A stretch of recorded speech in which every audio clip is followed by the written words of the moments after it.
Coming up on the launch. That's where the dream of becoming a professional rugby league player came from. Was birthed in a prison cell. We were both professional rugby players, and there was stages where we felt depressed, anxious, felt alone as well. So through that pain, we were able to find purpose. Talking and sharing your struggles is just like a skill. When I go to learn to pass left or right or go to kick, I'm not going to get it right the first time, but the more time I practice and the more repetition, I'm going to get better at opening up. You can't move forward with old damage behind you, and you definitely can't heal what you don't acknowledge. Hi, welcome to The Launch, a podcast by founders for founders, where today we've got two guests on the show. We've got Q and we've got Suaia, both from the Talk Your Walk Foundation. How you doing, lads? All right. No, good, man. Good. Thank you for the opportunity for us to come on, and looking forward to talk about Suai's life. Yeah, no, thanks for having us, James. Yeah, no worries. So I came across you boys recently at a couple of events, and we got chatting. We had a few mutual contacts, and I was really inspired by the message of what you're trying to achieve and by your kind of mission that you're on to do what you're doing. So tell us about kind of what your top line of it is. Yeah, so the foundation started 4 years ago. And I always like to talk about the stats because there's a mental health foundation, mindset foundation. 7,500 people die each year of suicide, men, women, and children. So that's like 145 or so a week. And behind each person, they would have felt hopeless or alone. And that's something that we've experienced in our own career. We're both professional rugby players, and there was stages where we felt depressed, anxious, felt alone as well. So through that pain, we were able to find purpose, we were able to find clarity, and then we were able to move forward and play at the highest level and also play international. And so, pretty much in one sentence, our foundation is we help people become the best versions of themselves, whether that's individually or as a team. One of our biggest missions is to try and reduce those numbers down to zero. Yeah. It's and when I say that, a lot of people kind of look at me funny, and and I always say, Rome wasn't built in a day, and I think if a lot of us can get together and help with the mental health epidemic, I feel we can all work towards that one goal. Now we go into schools. We go into prisons, we go into businesses, and we talk about clarity. We talk about resilience, and we talk about identity, and these are things that we found helped us with our journey and how we were able to turn our lives around, and it's something that we transfer into the business world. Powerful stuff.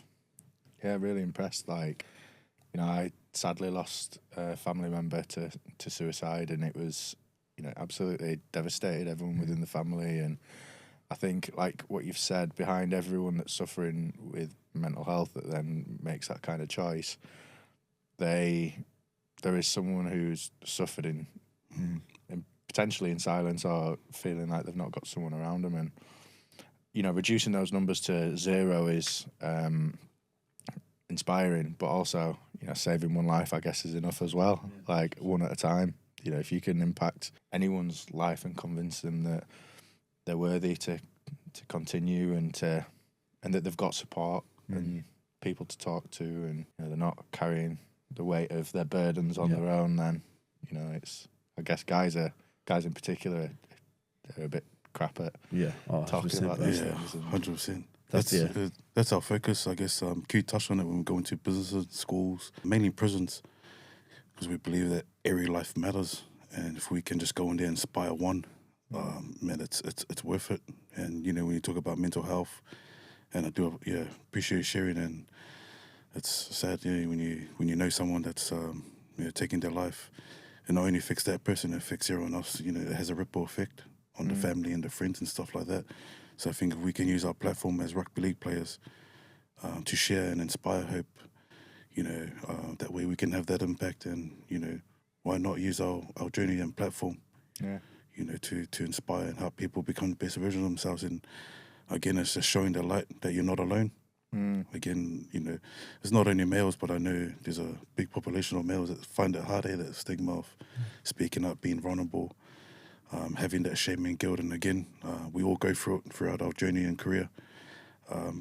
Playing rugby and stuff, and asking for help is the hardest part, but that's the first step of getting help. Yeah. And so if we can, use again our platform to normalize that, man, we know we're doing a good thing. Yeah. And I love the emphasis that you're putting on clarity as well, because when you're in a dark, lonely place, I guess, you are not always thinking with clarity, or sometimes you don't understand what your options are, or how to process it, or how to deal with it in a way where you can organise your thoughts in the right way to kind of move past it. Yeah. I think, I've obviously had mental health challenges like most people will have done at some point in their life, and, everyone catches a cold at some point. Yeah. I guess it's the same with mental health. Everyone will go through a period where they have their ups and their downs, and it's the seasons of life. But some people catch more of a cold than others, and when you don't have that clarity of how do you dig yourself out of a hole, and particularly, I guess, people who find it difficult will have other compounding effects in other aspects of their life, usually, sometimes substances or drink, sometimes relationships, sometimes work, and other things as well, then things can catch up quick, can't they? And then it's like, if you're not looking after yourself, how do you look after the other things around you? And if it feels like stuff's coming down, then No, and you made a good point there, is about looking after yourself, because that's the biggest thing for us is, we help people become the best version of themselves, but it starts with yourself, and there's a thing that we kind of say on how to try and move forward in life. It's called the 3 C's we talk about, and the first C is courage. Now, you got to have the courage to speak out and know when there's a problem. You got to have the courage to say there's something wrong, also to admit when you're wrong, and that was one of the biggest things for me is, I reached out to my wife and I spoke to her about the problems I was going through, and that was my first step. And like we say, you can't move forward with old damage behind you, and you definitely can't heal what you don't acknowledge. So that's the first step of healing and the first step of moving forward. And the second C is clarity. We just spoke about clarity and being able to be clear on what you want to achieve. It's massive, because you can plan for that. You can put steps in place. You can set goals.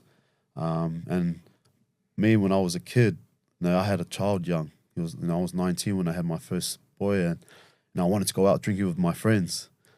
I was the only one that aspired to be a professional rugby player, but I still wanted to party, loved that life, and I wanted to party, and so I wasn't clear. can't relate. I wasn't clear on what my purpose was, and so I was able to get the courage to ask for help. As soon as I was clear with what my purpose was, then consistency is the third C. Yeah. Being able to be consistent with your plan. And we got a saying, talent gets you through the door, consistency keeps you in the room. And so those are the 3 C's I kind of speak about, and we speak about. If you get them right, then you're on the right track. I think success in business and kind of progressing in life is 100% down to mentality as well. And I think one thing that's impressive about you guys from as soon as you start speaking is how you've managed to craft that mentality. I don't think no one's born with that. It comes from life experience. It comes through honesty with yourself and with the people around you, and like you say, it comes from clarity and wanting to be better, wanting to be the best version of yourself as well, and not just for you but for the people around you. When you become dads and you've got a family, you want to help your friends and your family and the people around you, and if you've got a team, then your team. And I guess all part of that starts with you. You've got to be able to look after yourself first, to look after the people around you, and it's easy to neglect yourself sometimes, particularly when some dads that I've spoken to, they'll focus on providing for the family, but they won't kind of put the same attention on themselves. 100%, bro. That's so important. It's something that we're really passionate about, is leadership. Obviously, being in the sporting background, as you'll know, it just translates into business, but you can't lead other people before you lead yourself, and it always comes back to yourself. And I think that's a really key one. You touched on, and even going back to the life challenges. No one's immune to challenges, but it's what you do when those challenges come. And you touched on clarity a few times, and I feel like it's so important, whether you're wanting to start in business, whether you want to go into your career and whatever it is, whether it's sports or what, it's important to get that clarity, but also have that why and being clear on why you want it. And that's going a bit deeper than surface level. Because many times we go in and we talk into schools and stuff and say, I want to be a rugby player, I want to be a policeman. The first life challenges come. They turn the other way and go when they face resistance, but resistance is part of that growth that you need. You need to grow and to build on that character. And so it's going a level deeper. Why do you want that? And if you can focus on the why, and as the saying goes, when the why is big, you're going to overcome any how. And that how is the challenges that come. And it's not to break or test you. It's there to remind you and mold you. Yeah. Again, we touch about mindset. Everything that we've learned, it's been programmed. Yeah. We can unprogram too. So, learning the difference between fixed and growth mindset. You're going to need that to survive in, whatever world you or whatever path you choose. Yeah, absolutely. I mean, we were chatting about it just before, but obviously I'm working with a couple of other ex-rugby lads with Joe and Tom at the moment as well. And like the mindset of you guys as high performance athletes and as individuals, but also as team players, I think is phenomenal. I think that's something that translates into business really well, and it's what a lot of businesses get wrong. Yeah. They either have too much focus on the individual or too much focus on the team, and then forget the balance of actually, well, both need to thrive to get everything working well. Yeah, and that's, I think, the biggest takeaway from being professional rugby players to business is we knew there was going to be, loads of failed attempts, loads of resistance. It's been 4 years now since we started the foundation, and the last 8 to 9 months it's picked up. So that all the work that we've done in the 3 years has finally, paid dividends. But that's something that we learned in our career as professional rugby players, that if you're willing to put in the hard work for long enough, success will come, and success can be different, to you and to us. And we've been able to reach out to a lot of people about changing their mindset, whether it's individuals or as a team. We've been able to go in and help from what we've learned in our rugby career. Yeah. Mm-hmm. Do you want to talk a bit about your backgrounds, like for anyone that kind of isn't familiar with you? And yeah, but both of us have got a bit of a long story when it comes, but we'll try and break it down to like the short version. Just to give a bit of perspective and more context, I like to break my sort of journey into two halves. So it's something that I learned from the day I was born till now, and not proud of, my first half in life. And one of the greatest lessons I learned from life is that everyone has a choice, and every choice has a consequence. And so for me, I went the wrong way. One of the things I learned was I was a kid that lacked clarity. I wasn't aware of, the choices or the difference between, right or wrong, really. And so I was easy influence as well, and I just went through life steaming as you do. And I think even looking back in my rugby career and going into the transitioning phase, it's that lack of clarity. You find yourself just forming back, finding the group. You end up gravitating towards that same level, sort of, and that's what I did. And that's how I easily was influenced in gangs and all that kind of stuff at a young age. Became alcoholic, drug addict, probably 15, dropped out of school, in and out of court. Like, that was literally my second home. I could memorize everything, from stepping the process, all that kind of stuff. But that was life to me. Yeah. And I thought that was purpose at the time. So I'm going through that, again, that mentality, that mindset of I wasn't afraid of anyone. But that path took me down a path as well that led me to, at 17, leaving behind my newborn daughter, my wife to start the family without me, and I was sentenced to 3 years in prison. Even that, it didn't really register to me just yet. And I remember just walking through the corridors, handcuffed behind my back now, labelled as a criminal for the rest of your life. I was thinking, what now? Yeah. And you get to a point in life, and for some, they don't reach this point. But for me, I think the pain hurt. And I shared it with Q yesterday. I don't know if you're familiar with the story of the grandfather and the grandson on the porch, and the dog's crying out, sitting on the nail. And the grandson's asking the grandfather, hey, why is the dog crying? Why is it not moving? And the grandfather says, the pain doesn't hurt enough for him to move. And I feel like that's the story of my life. Mm-hmm. Going through, you know, locked up, alcohol, all this pain, putting my family through hell. But the pain didn't hurt enough for me to change. Yeah. And it was until I got to that point, in the crossroads, sitting in my cell, got the mirror there, window there. And that to me was like a pivotal moment, because one, I could have kept looking out the window, blaming everyone else but myself. But two, I started to look in the mirror and I was sick and tired of being sick and tired. That pain started to go, you know what? Being a father, you know, my daughter, I missed her first birthday inside. And for me, I couldn't bear that, thinking, man, what kind of selfish person will do that to, you know, my daughter, who's, you know, innocent. Yeah. She didn't deserve that. They were paying for my actions. Missing her first birthday as a father. And then, you know, my family starting that journey without me, that gave me the fire to, you know what? We talk about clarity. I was willing to pick that ball up and run it straight again. And that's where the dream of becoming a professional rugby league player came from. Was birthed in a prison cell. And so it was like, man, this is what we go in to go and speak to businesses, schools and stuff. It's like, man, rock bottom, resilience is actually a gift. You know, that path of resistance that we face. And for me, obviously, it was being in prison. Again, it's that two halves. So I realized that was my half time. Reflect, refocus, go again. So the day I was released, 5-year goal. And so these are the goals that we go in and break it down. I had the steps, and I just had a 5-year goal to play at the highest level, which was the NRL. Play international, and we got there in 5 years. On the 5th year, I was able to tick all the boxes. Obviously, you know, the Q touched on the 3 C's. It's ticking all that. Surrounding yourself, you know, with winners and champions and reprogramming the mind. Yeah. I didn't know that. Yeah. So I thought that was me, tunnel vision, this is who I am. But that was far from the truth.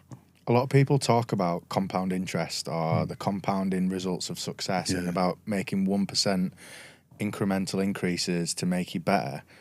But not many people talk about how you have the same effect with bad decisions as well. Oh, 100%. And I feel like it compounds so much quicker. You know, if you're not around the right people, if you're not in the right environment, if you're making bad decisions, all of a sudden things get worse and worse and worse so fast that, like, obviously, you know, you got to a point where, fair play, you made a decision that you didn't want to continue accepting this kind of lifestyle for yourself or whatever. And I think some people don't realise that by not changing, they are kind of accepting it for themselves, and that they're not, you know, you mentioned about looking out the window. You know, some people do blame others, blame their environment, blame the things around them, or think that is the world. And it might be their world, but other people have a different world, and it is difficult to change. I'm saying this probably from a point of view where I've not been in prison, never got caught. But that's it. To get caught, But that's a powerful thing you mentioned. Before I hand the offload to Q, because you touched on what books inspired and stuff, and I want to highlight that the compound effect. Yeah, that's been a big book that played massively, and it's understanding the 1% habits. You know, daily is going to compound, and again, going back to consistency. The hardest part about consistency is people just want to see the results now. But the true meaning of the compound effects, you're not going to see results until 18 months onwards. So it's until you stack day by day. The hard thing about it is, can you be consistent every week and stuff? But the default to that, if you're not working on yourself as well, is the compound effect in the negative way. That's in play if you don't go out and start working on yourself and not putting in the right habits. If you're not moving backwards, you're moving forwards, right? Yeah. There's no in between. If you're not moving forwards, you're moving backwards. Yeah, Sorry. Same, bro. You know what I mean? We know what you mean, bro. I love butchering a saying. Well, with me, I've just a quick one about what I went through. I kind of grew up in New Zealand, Samoan parents, so like what we're wearing here is pretty much our suit in our culture. So every time we get invited to a podcast, invited to somewhere to speak, we come dressed in our best kit, you know. So really proud of my Samoan heritage. Got 4 boys, 3 brothers, 2 sisters. But when I turned 6, my kind of life turned upside down. My dad passed away when I was 6 on my birthday. And it was, I don't remember my dad much, but I remember the day where he was getting rushed to the hospital because he was cutting my brother's hair So all 4 boys, he was cutting our hair. We were getting ready to go to my cousin's house to celebrate my birthday. And after he cut my last brother's hair, I see like he fainted in front of me, eyes wide open, nothing there, blood coming out of his mouth. And got rushed to the hospital, and he spent like 4 hours in hospital with my mum and my youngest brother, who was 1 at the time. And my mum decided to come home to bring my brother home to kind of settle him down because he was getting agitated because he was so young. But when she got back, he had passed away. And so that kind of changed everything. My mum became a single mother, had to raise 5 kids at the time by herself. She had to get 2 jobs to kind of just put food on the table. And I remember me and my older brother, who's only a year older than me. So I'm the second oldest. I got an older brother who's only a year older than me. We had to kind of take charge at the time while my mum was working, doing the food, putting our siblings to sleep, taking them to school as well. And 4 years later, I'm grateful and blessed that my stepdad came into our lives. He took over, and if you see my last name, it's a long name, bro. Laulu Kongangae. That's why everyone calls me Q, I'm glad you said it. 'Cause I was thinking before the show, like introducing these guys. Laulu's my dad that passed away. Yeah. So that's his last name. Kongangae is my stepdad who came in to raise us when I was about 14. And so I represent both dads, I represent both families, and my kids have passed the last name down to my kids. But the birth of wanting to play rugby came because my older brother, he was my role model. He was my hero, bro. And he was a big name coming through the younger, as a young kid, and that's who I wanted to be like. I wanted to be like my older brother. And when we both turned. When he turned 16, I turned 15. He kind of went down the wrong track. He went down, the wrong road, and he got into alcohol, got into partying. Started hanging around with the wrong people, and I had to make a decision whether I follow him or I chase my dream of being a rugby player.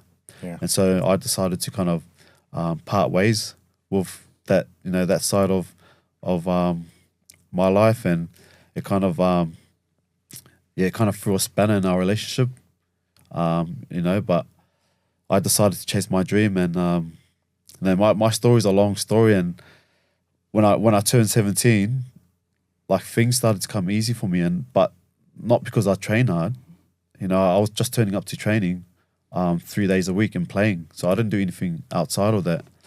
And when I turned 17, 18, I signed I signed my first professional rugby contract with a team called Melbourne Storm. And it's for those who don't know, it's like it's like the Arsenal or Man City in Australia. Yeah. So it's a big organisation, and I went there, winging it, and I went into the environment thinking I'll wing it, as well. And for those who know, winging it to try and reach a goal, try and reach a dream, is not the best plan. And so I went into the environment. I signed a 3-year contract. I didn't play first team. I didn't play grade. I didn't make my NRL debuts just because I went in there thinking my talent was going to get me through. And also I had, I didn't feel like I belonged in the environment, and I feel like it's got to do with my past and, having, feeling validated and, feeling entitled and all that. And so bit of imposter syndrome. Yeah, imposter syndrome. Like, and you see all these big name players like Billy Slater, Cooper Cronk, and they're walking around and just feel like, I don't belong here, man. What am I doing here? A kid, who's come from my background shouldn't be here. And so that all played a part. And also I was lazy, and like you talk about clarity, I still wanted to party with the boys. I didn't care about training hard. I didn't care about doing the extras. Blame my son, blame my wife at the time. Even though my wife gave me her blessing to do whatever I needed to try and be a professional rugby player, I made excuses, that my son was born, I didn't have time. I'm a young father. But, as soon as I implemented the threes, the big threes, and to kind of cut my story short, things started to happen for me. When I talk about courage, clarity, and consistency, things started to happen for me. And I made my international debut in 2010, played against New Zealand, played against Tonga. I was the only amateur player to play in that squad. Most of the squad were NRL players, Super League players, and I decided to come over to England, and I made my Super League debut at the age of 33. And for those who who don't know much about rugby. When you're 33, you're almost retiring, or you're. It's old for a rugby league player, Yeah. So in the Super League, you're only allowed 7 overseas players, and they're usually big name players that they buy to come over. So I was untested. I was a quota spot player, and to make my Super League debut at 33 is kind of impossible. In terms of that age and the rugby age as well. And so I talk about the compound effect. Being consistent, because if you're willing to work hard enough for long enough, things will start happening for you. And so that's a little bit about my journey and what I've been through, and the lessons I've learned in my rugby career. I'm able to take it into the real life, in business, and also our sons who are aspiring to be professional rugby players as well. We're able to teach them, the mistakes we've made, and don't do that, man, because this is what I fucked up with. And so, how did you then go to shape the business as a result of your success in rugby, and what kind of inspired you to go on the journey kind of post your professional rugby career? Yeah, the business started off at Costa Coffee in Cass. Yeah. Shout out to Cass. Well, lots of good businesses. 4 boys, 4 rugby players. Myself, Sui, Jesse Senlafau, Pete Matautia. We've all played at Cass for Tigers. And we usually go to Costa Coffee to kind of review the weekend, the game, see what we can improve on. Accountability, just keeping each other accountable. But this one time we went, one of the boys, Pete Matautia, he opened up to us for the first time about how we tried to commit suicide when he was 19. And if it wasn't for his brother walking in on him, he wouldn't be here at the time. He wouldn't be here now. And so he opened up about how we still struggled with that pain. And it was the first time we'd heard the story. But him opening up gave us the courage to open up ourselves. And we went around the table, spoke about what we were struggling with, what we'd been through. And on the back of that, we thought, without platform as rugby players, why not start a podcast? And we just talk about life, talk about our struggles, how we deal with it, what we do to move forward. And on the back of that one podcast, the amount of feedback that we got, was crazy, man. The amount of people that reached out to us and said, "Oh, just use opening up, I'm able to kind of make positive changes in my life." And so that's how our foundation started, bro, on the back of that. And that was 4 years ago. Yeah. It's just sometimes useful to know you're not the only one that's had struggles or is struggling as well, because the loneliness aspect is, sometimes when I've struggled, talking to other people about it, I had some counselling when I had some struggles and stuff like that. It's a big step, and sometimes it's not an obvious step for people. It's sometimes your friends or your colleagues or whatever, you might not want to bring those kind of things up, but it's the bravery, and then actually the first time you speak about it, it's difficult. The second time, it's a little bit less difficult, and each time you then speak about it and process it and verbalize it, I guess, then you get to a point where it gets a little bit easier each time, and then that's how you develop the clarity of kind of, oh yeah, this is the situation that I'm in. I'm not happy about it. This is the direction that I'd prefer to be going in, and then you can start to organize yourself a little bit, like. Yeah, 100%. We often just normalize talking surface level way. Yeah. We don't often go deeper, and it's something that we've learned through our journey. It's talking and sharing your struggles. It's just like a skill. When I go to learn to pass left or right or go to kick, I'm not going to get it right the first time, but the more time I practice and the more repetition, I'm going to get better at opening up. Yeah. And there's a key part in, what we've learned that helps change is learning to ask for help. And I like to use that analogy. I don't know if you guys have ever experienced it, going into a supermarket. I'm terrible at this. Wife gives me a list, and instead of asking the shopkeeper on where just to kill the time, if I just go directly, can you show me this? I'm like this, and it's probably one night I'm walking down, up left. 2 hours. 2 hours to see the heat map on it. That's it, mate. If I had a tracker and see how much steps I'm taking, I'm like this, and all of a sudden I was like, excuse me, they just go down here, just over there. And you tie that back into the help we need, mental health or whatever it is. Just, man, you can save yourself a lot of pain, and everyone else around you if you learn to ask for help. And that's what we're doing now with the foundation. Love that. As rugby league players, having the platform we have, if we can be vulnerable, that's going to help everyone else thinking, man, if these rugby players, because a lot of the time there's a perception on rugby players are immune to challenges, but it's far from the truth. Yeah. Every human being is going to face challenges, different levels. Yeah. It's just how you respond, and it's actually a good thing. Is realizing the challenges we face is actually elevating you, if you can see it that way. You want to touch on? Sorry, I just feel like it's important that you touch on the checking in, the checking in fam. Yeah. Just so for those who struggle to check in on their mates, I think this is an easy way to get deeper instead of just checking in on surface level. Yeah. So often we just check in. Is it? Yeah, pal, how you doing, mate? Yeah, right, mate. Yeah, I'm right, mate. Yeah. And then we just leave it there, eh? Yeah. But going a bit deeper is just going, man, how's the family? And then you create that dialogue. And I like to use, I'm a visual learner. So playing table tennis, for any table tennis out there, but you hit, table tennis, and that's the first question. Yeah. And then you got to hit it back to me, and we carry that conversation going. So obviously, like we touched on it before, finding out you got 2 kids, 2 beautiful kids. Yeah. And all of a sudden you're going to ask me, how's my kids? And then we go from there, and eventually 3 we move boys on. and a girl. That's it. Yeah. And we give it a rating as well. Yeah. So how's the family? 0 to 5, Yeah. eh? Yeah. So 0 to 5. And if you're saying, it's a 2, then we try to go a bit deeper. Why is it 2? Yeah. Even if it is a 5. And that rating, that kind of alarm bells kind of, if you need help later on, we'll decide whether you need help and try to get you help. Or just get the support Or that just you get need, the or support, have a yeah. chat to maybe a family member or whoever it may be. A's activity. How's your activity? How are you moving around? All of a sudden you touched on you're doing a marathon today. Far from it, mate. I'm. If anything, I keep seeing myself on this screen over here, and I'm like trying to just breathe in. Do you know? I did my ACL recently.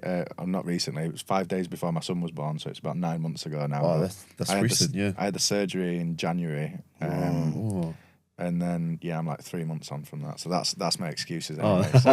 Well done. You're moving, man. That's the key. Yeah, exactly. Yeah. But again, I would never know when you've been through some surgery, man. But then the last one is mindset. Yeah. Where you are 0 to 5, and that way it just gives us the indication. Yeah. Again, it's creating that dialogue, and then we'll go in a bit deeper. And then if I know you're around 1 or 2, that's gonna give my more attention to really touch base with you, and hey, let's see where we can go from there. But that's just a start. Yeah. A lot of the time people don't know how to. Oh, my mate's struggling. What do I do? Yeah. And then we just leave them. Yeah. And then all of a sudden, man, struggling, and then again, just compounds. Adulthood comes at you so fast as well, doesn't it? Yeah. Loads of people go to the effort to organise themselves in work or, in their profession in sports. You've got coaches, you've got people that are helping you, you've got a bit more of an environmental support sometimes to make sure you're productive, but then people don't always kind of take that towards their life. And, even when you're mentioning that, I'm kind of like rating things 1 to 5, and I guess from that you then have a barometer or a perspective of like, actually, well, if there are things that I can improve, well, why aren't I improving them? And what do I need to do to improve them? Yeah. Sometimes it's easy to accept the things that are happening and the things that are going on, and that's what's happening, without having the backstop of realising, actually, I don't have to continue accepting that. It could be improved, and so maybe I need to do more to improve. Yeah. Yeah. That's a big one. Q touched on as well. He spoke at an event yesterday. Being able to reflect, journaling, and something that we touch on when we go, the difference between the ordinary person and extraordinary person, the routines, systems, and having a system and routine in place in the morning to reflect. Because sometimes we can be so busy doing this and that, and we reflect to stop and look, hey, how am I doing? How am I doing in this area? How am I doing in the business area? And that's where you can grow the most. Okay, I just need to tweak this here and there. Yeah. That's a big one, because you can just go left, right, straight, and sometimes you might not even, you talk about clarity again, and not being able to have systems in place, personally or in business, to stop and see, man, am I actually going the right direction? I think it's inspiring what you're doing, and I think that the way that you communicate it as well is really low ego and down to earth. It's something that I would imagine anyone can relate to. Sometimes I think the message and the importance of the message around mental health and mindfulness and stuff like that gets lost in jargon or in kind of words that are up here. And for normal people, sometimes meditation or journaling or kind of mindfulness might be something that seems like a step into something new that, why would I be mindful? Like, I'm just living my life, or why would I journal? But in reality, like, checking in on yourself and making sure that your life is as you want it to be, and that you are reflecting and making sure that if there are any improvements, that you assessing them and making them, and like you say, making tweaks. Sometimes small changes make big differences. Yeah. And especially when you compound them over time. Yeah. That's cool. a powerful one. Is that small hinges opens big doors, eh? Yeah. And it's something that I learned. The opposite, again, going down to the compound effect. I knew what the compound effect did to my life. And this was the first half. No journaling, no mindfulness, no emotional, stability or, intelligence. Didn't know anything about that.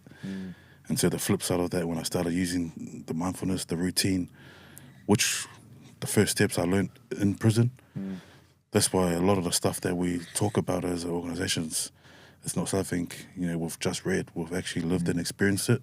And so we want to come across that to be able to cover whatever level you're at, because we just want to be vulnerable. And that's why all the time when we do share and go into, we get emotional because we're opening up, wounds from the past, just so we can pass that message on. And it's a good point that you mentioned that when we do our workshops and our programs, we wouldn't get you to do things we haven't done. So whether that's in schools, prisons, businesses we've been in, we talk about routine, we talk about goal setting, but like I said, we wouldn't get you to do anything we haven't done. And so a lot of the workshops and the programs, we implement our cultural stuff because that builds connection, trust, and it builds a team, and you've been to a few of the places we've been to where we've got everyone to do the warm up and all that, but there's a reason behind that, and I just feel like when we do implement the cultural stuff along with the stuff we've learned as professional rugby players, a lot of people get a lot of positive impact out of it. I can see that. And so we've talked about some of the public sector stuff that you've done, schools and prisons. What about corporate? Kind of how are you helping businesses to implement these practices into what they're doing? Can you name some of the clients that you've been working with and what you've done for them? So WDH is kind of both. They've changed their name now to Vico Homes, I think. So they're a big business in Wakefield Council. So we've gone in and we've done mental health workshops, but then on the back of that, they've asked us to go in and do resilience workshops, goal setting. We've done workshop with Ala, the dairy company. We went in and did team building, resilience, goal setting. Now they want us to come in and work with a few other different departments. We're talking to Leeds Building Society. They want us to go in. Another company reached out to us through our website. So they want us to go and do like a big conference workshop that's got to do with resilience, team building. Mindset, goals. Yeah. How do we go in and get everyone going into the same direction, and how do we get everyone, living by the values that they've got as a company? How do we get everyone seeing the vision they have as a company? And so we go in, and just because we've been in loads of different teams, and we've been in successful teams, and we've also been in teams that haven't been so successful. I think Suaia was at Casford Tigers when they're fighting for relegation. I think that was his fault.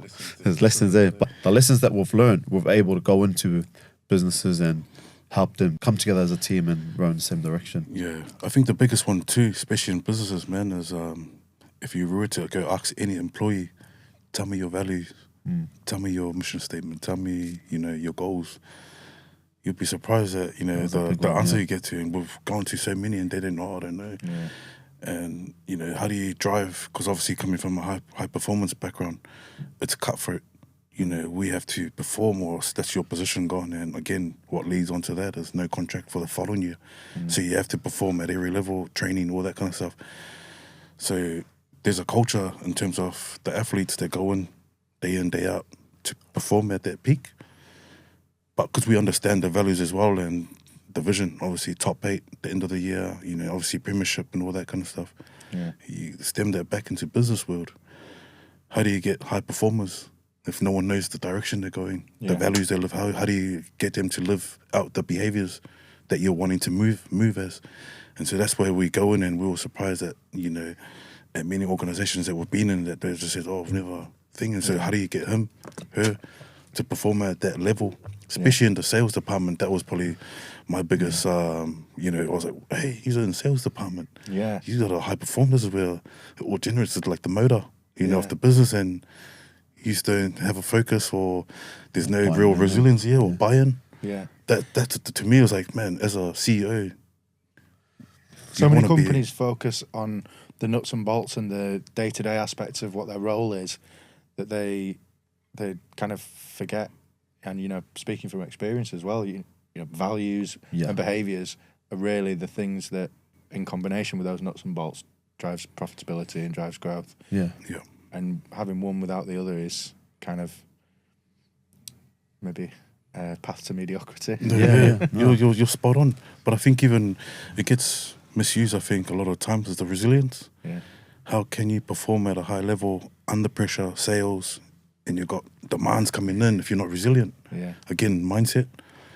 Is pressure a bad thing? And so a lot of the times we go into it, it's like, man, you see pressure, but man, it's actually a blessing if you can have a performer Yeah. perform under pressure, Yeah. knowing how to get the sales into place and, you know, moving all in the right direction, but as a team as well.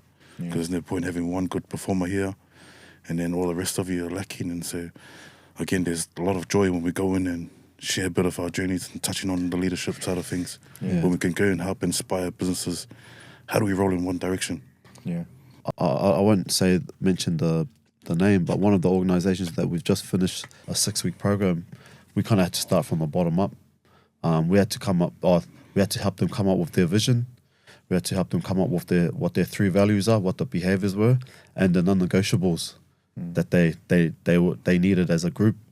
And also, how do they give feedback without, you know, taking it personal? Because I feel like that's something that they weren't used to, or it's something that we're used to as a rugby player. Because, you know, if you're not, Yeah, I bet. yeah, the coach ain't, you know, if you're doing something wrong, the coach is spraying you on that Monday, you know, the worst. after the game. You know, why weren't you tying in? Why'd you miss the tackle? And then you're off doing, you know, tackle practice, or, you know, to make yourself better. And so that was something that we needed to implement in this organization that we went into.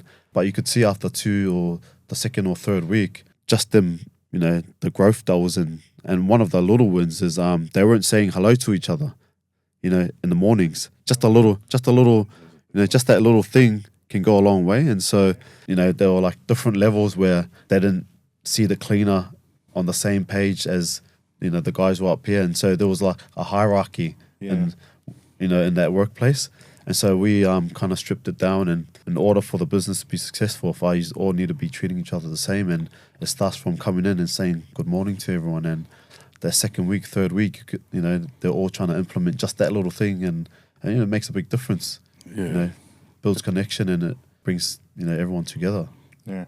It's a big one, eh? Yeah. Yeah, absolutely. Yeah. What advice would you give to people who are maybe thinking about setting up their own business, or who are thinking about getting into business in general? Like, what advice would you give them in terms of books, podcasts, things that have been helpful for you to start making?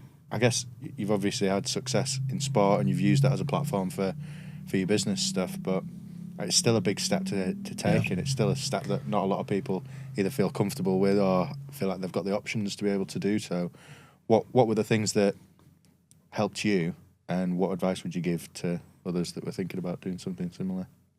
Yeah, that's a really great question. I think for me is growth. You know, you got to grow yourself. Again, what you pour in is going to determine what comes out.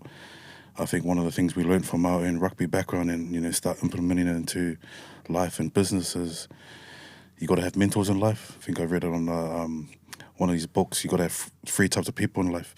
Those that are 5 to 10 years ahead of you, that have got the fruits in life where you want to be eventually. The second people are the ones that are on your level, so you can run and, you know, journey with. So we've got Q here. And then you've got those that are behind you that you're willing to pick up again. Hey, this is the way forward. Love that. And so if you can get clear on that, again, it's having, you know, mentors in life is going to help you from the trial and error or making those expensive mistakes. Because Why would you put your head in the wrong tackle if you've seen someone else get knocked out in a game? Same in business. Why go in those pitfalls if you've known someone else has been there before? And so it's having that wisdom, again, that comes from the books, the podcasts, you listen and read to. So if you can grow yourself first, you'll notice that you'll start to elevate, and then you attract the right people around you, and the doors will eventually start to open. And I think one of the biggest podcasts for me, I love to listen to and start my day off in leadership, is Craig Rochelle. I like how he breaks down the steps. He's got 20, 30-minute podcasts, so it's fast, easy read. And he talks about lots of steps on how to be a better leader. Obviously, leadership starts with you. Being that authentic leader is key. But for anyone wanting to go into business as well, as getting clear, we touch on clarity a lot. Who are you talking to over there? No, I was just saying, getting clarity. But why are you doing it? Why do you want to? Why do you want to do business? Yeah. And there's I think it's 80% percentage. I think within the first 5 years, businesses fail. Yeah. Lack of clarity and lack of mentors in life. Yeah. To help guide you make those expensive mistakes. And again, is the why you going into business. If you can get clear on that, man, it's gonna help you with the challenges that are gonna come. That's the thing. Like, you're an accumulation of the people that you surround yourself with sometimes as well. And if you don't feel like you've got the right mentors or the right people around you, then maybe you need to change the rooms that you're in. Yeah, product of your environment. Yeah. And so people that you hang out with, that's how you're gonna act. And I think this guy pretty much touched everything. Just one thing for me is make sure you enjoy it, because you're gonna get, if you got a business in 5 years down the track, if you're not enjoying it, then it's gonna take a toll on you. Yeah. We're lucky enough that what we're doing, we're enjoying it, and so the first 2 to 3 years, we're going out and doing free workshops, free programs, knowing we weren't getting paid, still enjoying it, but knowing that this is all gonna reap its rewards later down the track. That's a massive thing for me, is make sure you're enjoying it. Yeah. If your dreams don't inspire you, you let your nightmares drive you. What's that? What does that look like if you don't go for it? That risk of inaction as well. People sometimes only see the risk of doing something, but there is a massive risk of not doing something as well. Like, if you continue the way that you are going, and if you continue doing things that are not serving you in the way that you want them to, if you continue on in an environment where you're not happy, if you continue in relationships where you're not happy, that the effect on that can be so negative that, I've personally been through it myself, and it's, like most people as well, that if you don't recognise it and sort it out, then what type of person do you become as a result of that? What's the compounding effect of that over time? Yeah. But I think Q touched on it as well, the one or two, which I think is important. When we started this foundation, we attached it to a purpose, and it was to serve people. So if you're going to go into business, what's that? Because you can have all the money, and I don't know, it'll be awesome to hear your thoughts on it, but I've seen so many people throughout my journey have all the money in the world and so depressed. Yeah. And because there was no purpose behind the business. Yeah. So I feel like with our purpose is serving people and helping people become the best versions of themselves. Even though we started our first 3 years on serving people, that gave us purpose to wake up, man, we're going to change one life today. We're going to do this. And that still gives us the feel today. Nothing's changed for us. I actually think pursuing financial goals only gets you so far. A lot of the people who are significantly successful, I'm not saying don't pursue financial goals, because having ambition is good. You want to nurture that, and you want to make sure that that's a part of it. But also, sometimes focusing purely on the money is a quick way to get nowhere fast. You have to focus on behaviours, values, purpose, vision, clarity. You have to be making sure that the direction that you're going in is good. And it's right by you as well.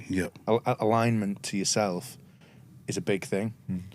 Just because that's someone else's goals, just because that's someone else's missions, that might not be what is right for you, or you have to self-reflect and think about what's right. And sometimes being happy and enjoying what you're doing and being around the right people and being prepared to make little changes sometimes to get there is the fastest route to success, because if you're enjoying it, then it doesn't feel like as much work and it doesn't feel as hard, and then I guess working hard is one way to be successful, and it's certainly kind of the way that I got there. Yeah. But working hard isn't the only way to do it too. Yeah.